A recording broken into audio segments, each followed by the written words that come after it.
Hi friends. आज का जो न्यू टॉपिक है वो है इंश्योरेंस। आज हम करेंगे इंश्योरेंस और कुछ बेसिक्स वर्ड्स जो इंश्योरेंस में यूज़ किए जाते हैं और कैरेक्टरिस्टिक्स ऑफ इंश्योरेंस। तो इंश्योरेंस सबसे पहले उसके मीनिंग से स्टार्ट करते हैं। कई स्टूडेंट्स हमारे कह रहे थे कि मैम इस तरह से आप समझाया करो कि हमारे नोट्स भी प्रिपेयर हो सकें। तो सबसे पहले हम इसकी डेफिनेशन से ही स्टार्ट करते हैं कि insurance is a technique which distributes the risk of one person among many. कि इंश्योरेंस क्या है, एक टेक्निक है जिसमें क्या किया जाता है, रिस्क को डिस्ट्रीब्यूट किया जाता है एक पर्सन से कई पर्सन में।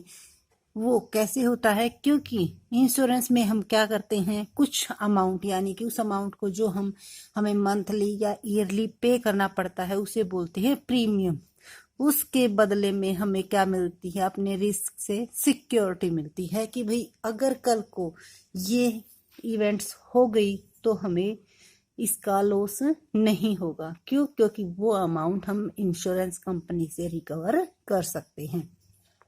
तो इंश्योरेंस क्या है, एक टेक्निक है। इसमें क्या किया जाता है, रिस्क को डिस्ट्रीब्यूट किया जाता है वन पर्सन से अनेक पर्सन में। अनेक क्यों कहा गया है, मैनी का यूज क्यों किया गया है, क्योंकि इंश्योरेंस के लिए कुछ थोड़े थोड़े अमाउंट में बहुत सारे पर्सन्स एक फंड जमा करते हैं और जिसको भी लॉस होता है तो उस फंड में से पैसा दे दिया जाता है।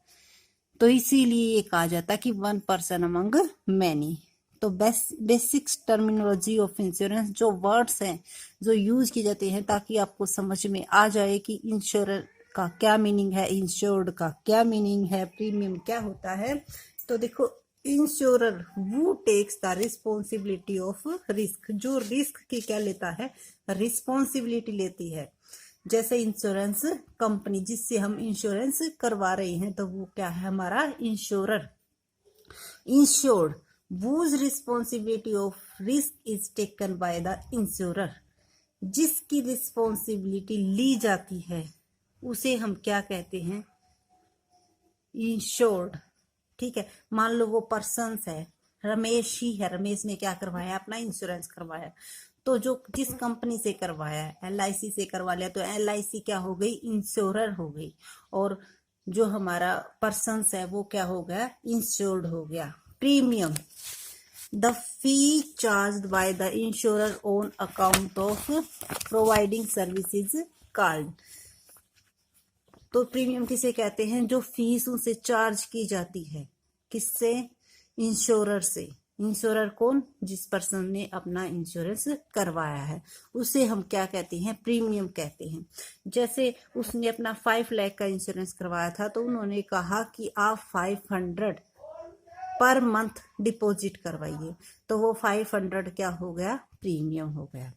Policy, document of contract of insurance in which term and condition related to contract of insurance are mentioned in this in known as policy. यानी कि जिस डॉक्यूमेंट्स में टर्म्स एंड कंडीशन लिखी हुई होती है, मेंशंस होती हैं, किससे रिलेटेड, इंश्योरेंस के कॉन्ट्रैक्ट से रिलेटेड, उसे हम क्या कहते हैं, पॉलिसी कहते हैं। कि भाई इतने टाइम पीरियड तक आपको ये पैसा जमा करवाना है, उसके बाद आपको इतना अमाउंट मिलेगा, कब मिलेगा, कैसे कैसे डिपॉजिट करवाना है, क्या टर्म एंड कंडीशंस हैं, तो वो क्या कहलाएगी, हमारी पॉलिसी। उसके बाद है सम एश्योर्ड। सम एश्योर्ड यानी बीमित राशि, जितने अमाउंट का हमने बीमा करवाया, जैसे हमने 5 लाख का करवाया था तो वो हमारा क्या होगा, sum assured. Amount for which the insurance policy is taken is known as sum assured. इसके बाद है हमारे कैरेक्टरिस्टिक्स ऑफ इंश्योरेंस, कि इंश्योरेंस की कौन कौन सी कैरेक्टरिस्टिक्स है, यानी कि इंश्योरेंस में कौन कौन सी चीजें होनी जरूरी हैं। सबसे फर्स्ट है टू पार्टीज हमारे इंश्योरेंस में होनी जरूरी है, क्योंकि एक तो इंश्योरर, दूसरा इंश्योर्ड। इंश्योरर कौन, जिसका इंश्योरेंस करवाया है, और इंश्योर्ड कौन, जिसने किया है। Based on the utmost good faith, ये किस पर बेस्ड होता है? पूर्ण सद्भावना पर आधारित होता है, यानी कि एटमोस्ट गुड फेथ पर होता है कि आपने जो जो इंफॉर्मेशन दी है किसको, इंश्योरेंस कंपनी को, वो सारी राइट है। उसके बाद है बेस्ड ऑन कोऑपरेटिव सिस्टम।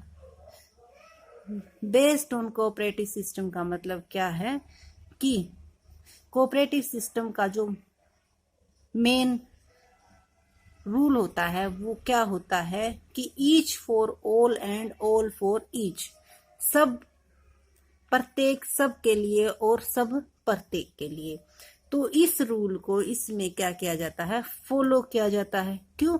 क्योंकि सभी लोग अपनी इच्छा से क्या करते हैं, थोड़ा थोड़ा अमाउंट जमा करते हैं और फिर एक बड़े फंड का क्या करते हैं, निर्माण करते हैं, और जिसको भी लॉस होता है उससे क्या कर दी जाती है, कंपनसेट कर लिया जाता है।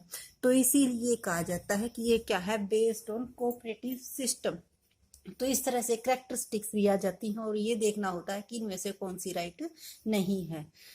उसके बाद है fourth question, fourth point, free from expected risk.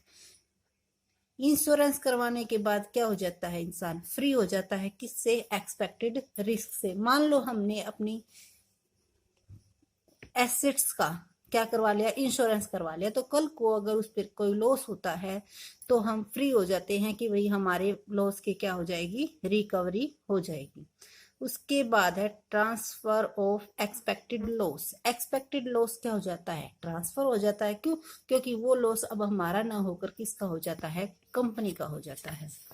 उसके बाद है various type of insurance. Insurance के कई टाइप्स होते हैं, वेरियस टाइप ऑफ इंश्योरेंस, जैसे जर्नल इंश्योरेंस होता है, लाइफ इंश्योरेंस होता है, फायर इंश्योरेंस होता है। तो इसके कई टाइप्स होते हैं। उसके बाद है 8 point, happening of events. Happening of events का मतलब होता है घटना का घटित होना। तो बीमा जो हम इंश्योरेंस करवाते हैं उसका जो मेन ऑब्जेक्टिव होता है वो क्या होता है कि हैपनिंग ऑफ इवेंट की, इवेंट जब यह होगी, जब हमें यह लॉस होगा तो हमारे लॉस की रिकवरी हो जाएगी। लेकिन यह जो हमारी करेक्टरिस्टिक्स है यह लाइफ इंश्योरेंस पर अप्लाई नहीं होती, क्योंकि लाइफ इंश्योरेंस में अगर व्यक्ति जिंदा भी रहता है तब भी हमें क्या मिलता है, अमाउंट मिल जाता है टाइम पीरियड कंप्लीट होने के बाद। सिक्योरिटी एंड इन्वेस्टमेंट, देखो एक तो हमें सिक्योरिटी हो जाती है, और लाइफ इंश्योरेंस में अगर हमने पैसा लगाया है, यानी कि अपनी जिंदगी का, अपनी लाइफ का हमने इंश्योरेंस करवाया है, तो सिक्योरिटी के साथ साथ हमें क्या मिलता है, इन्वेस्टमेंट भी होता है। क्यों? क्योंकि अगर हमारी कल को डेथ नहीं होती है तब भी हमें अमाउंट मिलता है। उसके बाद है 10th, ownership not compulsory. Ownership not compulsory का मतलब है कि ओनरशिप जरूरी नहीं है। मान लो आपने अपनी गुड्स का इंश्योरेंस करवाया है, तो जरूरी नहीं है कि वो गुड्स पर आपकी क्या हो, ओनरशिप हो। और देखो ये क्वेश्चन आया भी था, वहां पर ओनरशिप कंपल्सरी था। तो ओनरशिप नॉट कंपल्सरी, ओनरशिप होना जरूरी नहीं है। आपका उसमें क्या होना चाहिए, अगर कल को उसको कोई लॉस होता है तो उस लॉस का आपसे रिलेशन होना चाहिए। जैसे कि हस्बैंड ने अपनी वाइफ का इंश्योरेंस करवाया है, बाद में बेशक वो अलग हो जाए, ठीक है, बट उससे क्या होता है, उसको लॉस होता है, तो उस पर ओनरशिप नहीं है किसी भी टाइप्स की। या फिर आप कोई और अच्छा सा एग्जांपल ले सकते हो, जैसे कि आपने कोई चीज मोर्गेज पे ली है, तो उसका भी आप क्या करवा सकते हो, ओनरशिप ना होने के बाद भी आप उसका क्या करवा सकते हो, इंश्योरेंस करवा सकते हो। ये एग्जांपल सही है।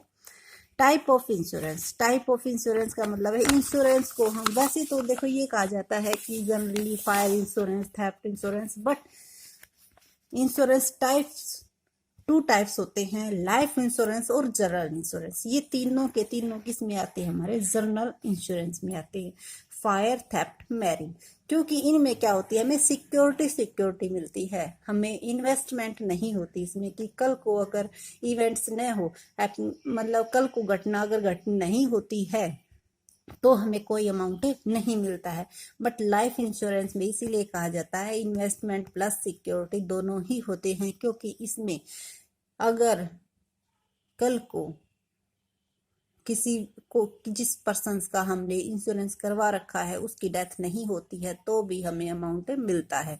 तो इसमें क्या होती है, इन्वेस्टमेंट प्लस सिक्योरिटी दोनों होते हैं। तो ये था आज का हमारा टॉपिक, इंश्योरेंस की डेफिनेशन, कैरेक्टरिस्टिक्स ऑफ इंश्योरेंस और इंश्योरेंस में यूज की जाने वाली बेसिक टर्मिनोलॉजी। आई होप आपको क्लियर हो गया होगा। और प्रिंसिपल ऑफ इंश्योरेंस हम करवा चुके हैं। इसके बाद हम करवाएंगे लाइफ इंश्योरेंस, फायर इंश्योरेंस और मैरीन इंश्योरेंस में क्या क्या डिफरेंस है। Thank you for watching this video and please subscribe my channel. Thank you.